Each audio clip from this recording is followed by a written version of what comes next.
Good evening, ladies and gentlemen, and thank you for joining me on this evening's Facebook Live.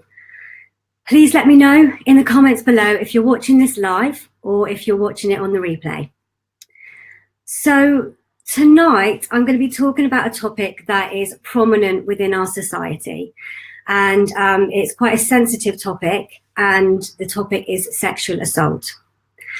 Like I do prior to any video that I record, I always conduct research. So amongst other websites, I looked at the Rape Crisis website, and I wanted to look into the statistics of sexual assault. And I have to say that the statistics really are shocking. So what I'd like to do is I'd like to share these with you this evening. And these statistics are only for England and Wales. So please bear that in mind as I'm reading through them. I've got them on screen here. So I've got them to hand. Okay, so nearly 500,000 adults are sexually assaulted in England and Wales each year. Approximately 85,000 women and 12,000 men are raped in England and Wales alone every year, which is roughly 11 rapes of adults per hour. Shocking. And those figures are attempted rape and actual rape. 1 in 5 women aged 16 to 59 has experienced some form of sexual violence since the age of 16. And then I kind of looked into things a little bit more. So I want to share a few more statistics with you, which are just as shocking, to be quite honest with you. So 31% of young women aged between 18 and 24 have experienced sexual abuse in childhood. In 2012 to 2013, 22,654 sexual offences against under 18s were reported to police in England and Wales, with 4 out of 5 cases involving girls. And finally, a third of people believe women who flirt are partially responsible for being raped. And like I say, these were some research that I conducted, and those statistics were particularly from the Rape Crisis website. So I just really wanted to share those with you because I just thought that they were really, really shocking and relevant to what I'm about to talk to you about this evening. And I was really taken aback by those figures. And then I just record some awful incidents that have been in the British news the past several weeks. And you may have heard of them. I'm pretty sure you have, to be quite honest with you, because they are quite shocking. So if you can recall, there was the President's Club charity dinner.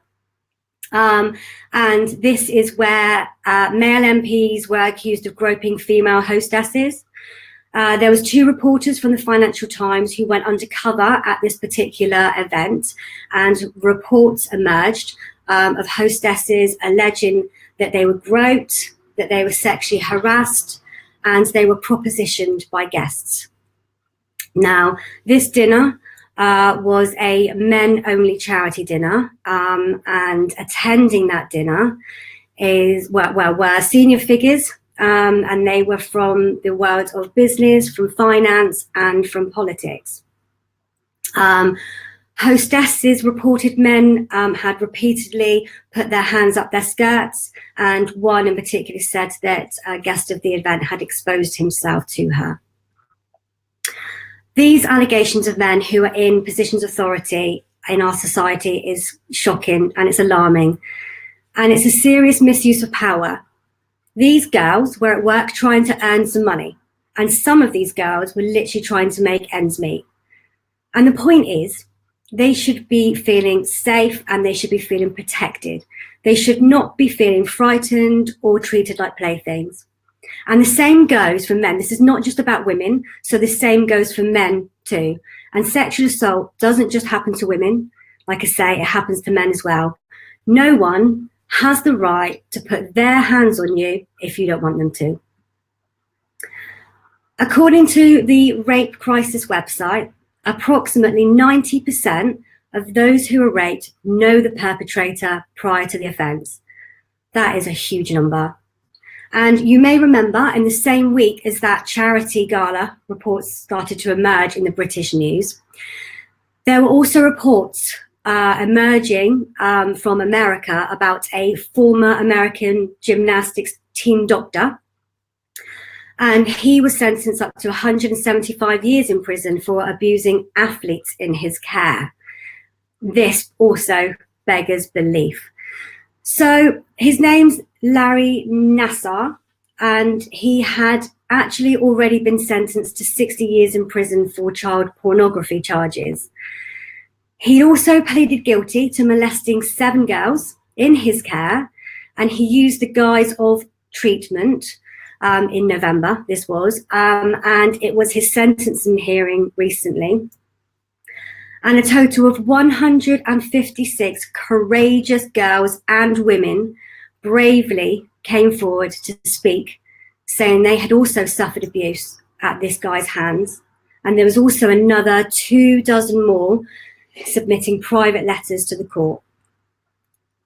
Larry Nassar was allowed to get away with abusing girls for decades. And there have been some other shocking news stories that we've heard about over the years involving many people that have been in positions of power. With regards to Larry Nassar, many of the victims were minors, and sometimes they were actually abused while their parents were in the room. It is just absolutely shocking. When I was watching this story unfold, I actually watched with pure respect and admiration for what Carl Stevens said to her perpetrator in court. And Larry Nassar was actually a family friend, and he abused Carl when she was 6, and it went on until she was 12 years old. What she said, though, really struck me, and she said to him, "Perhaps you figured it out by now, but little girls don't stay little forever. They grow into strong women that destroy your world." And the bravery of these survivors and watching how they faced their perpetrator with that pure strength was just so inspiring. You see, in England and Wales, only around 15% of those who experience sexual violence choose to report it to the police. Conviction rates for rape are far lower than any other crimes, and there's actually only 5.7% of reported rape cases end in conviction for the perpetrator. Those figures are so low. So with those low figures in mind, I'd like to tell you a story of a woman that has never been told in public before. This woman is one of those 85% of women who have never reported her sexual assault and rape. And this woman is me. I've been keeping the secret for a really, really long time, and I've kept it through fear, shame, guilt, and embarrassment. I felt at fault. There's only been a very small handful of people that know about it, including Maz. And I only mustered up the bravery to tell my parents a few days ago. It was Sunday, I told them. So it was only 3 days ago that my parents finally found out about it. And now I'm telling all of you, which is very scary. I'm shaking like a leaf right now. So, as you all probably know, I'm really, really close to my parents. And I can tell them anything. But I didn't want to tell them what had happened to me because I didn't want to hurt them. I couldn't bring myself to inflict the pain on them that I knew that news would bring them. And no matter how old I am, I'm always going to be their little girl. I know I'm going to be 40 this year. However, I am in their eyes always going to be their little girl. And it's not nice for them to think that I've been through something like that. So I wanted to protect them. And the only way that I thought that I could protect my mum and dad was to keep quiet about what had happened to me. So that's what I did.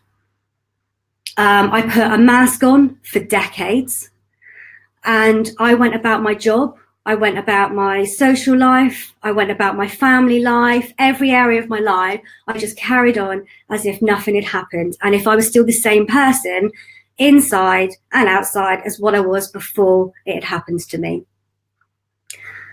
But the problem is I wasn't that same person. And behind closed doors, I was a mess. And I was trying to carry the secret and deal with all of the emotions that come with it, while looking on the outside as if I still had everything together. And you know what? It was exhausting. I did have counselling for a short period of time, which helped.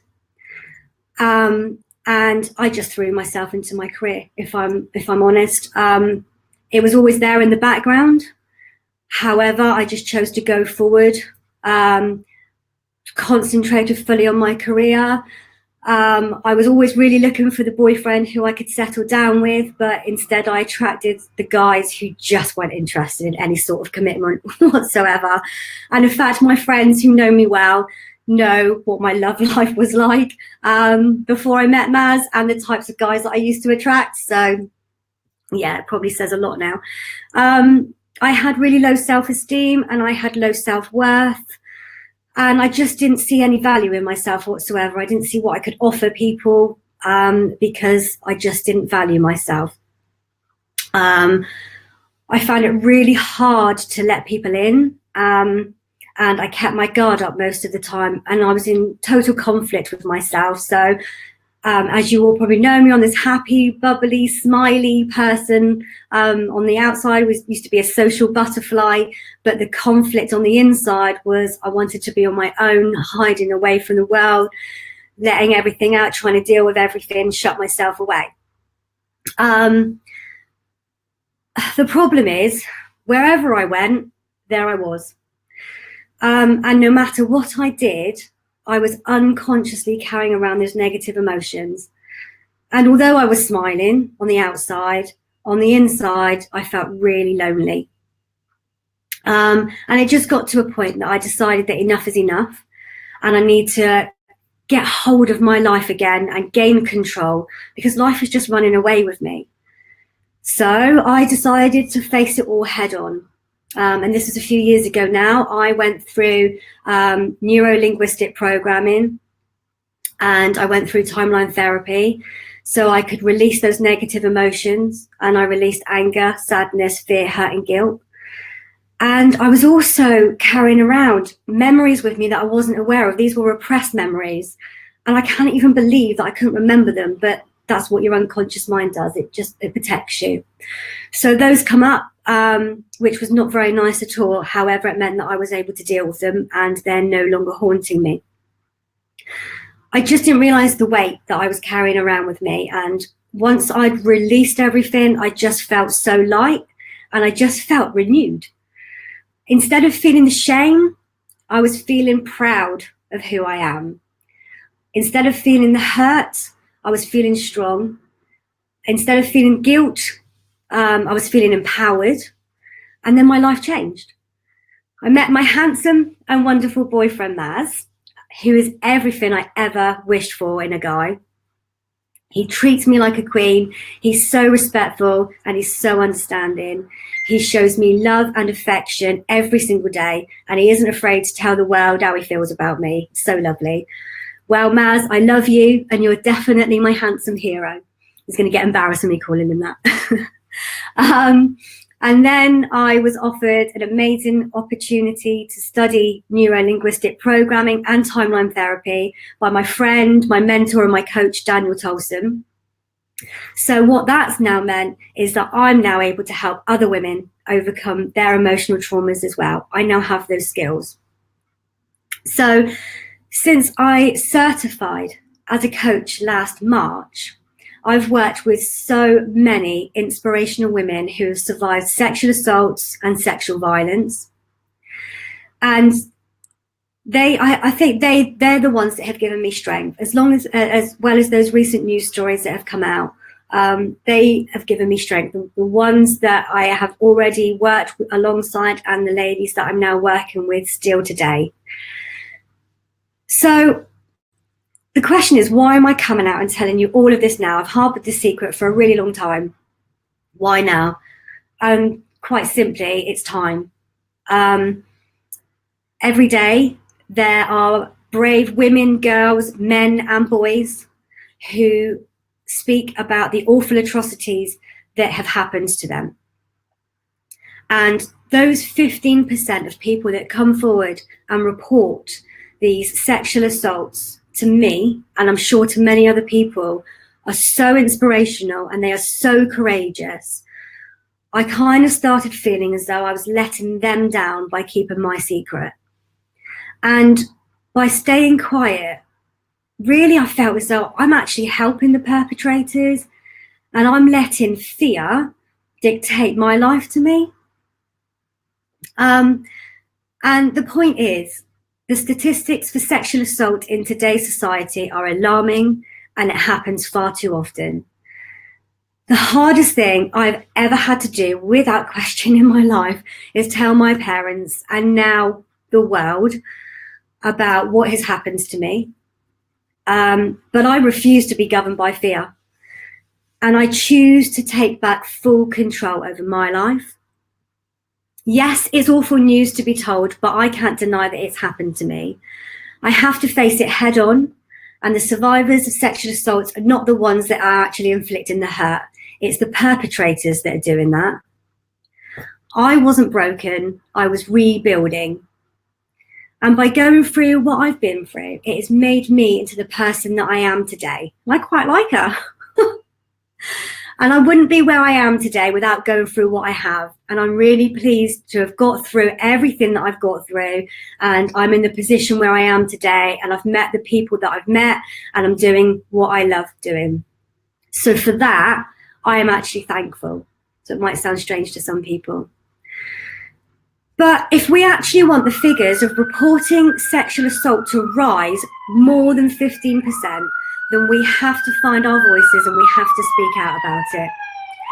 So the more we talk about it, the more we empower one another.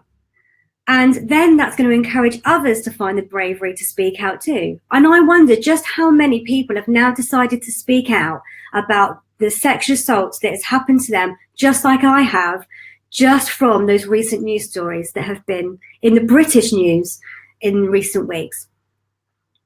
Our voice is our greatest strength, and it's also our most powerful weapon against fear. So let's just use it. So I just want to thank you all for taking the time to watch this video this evening.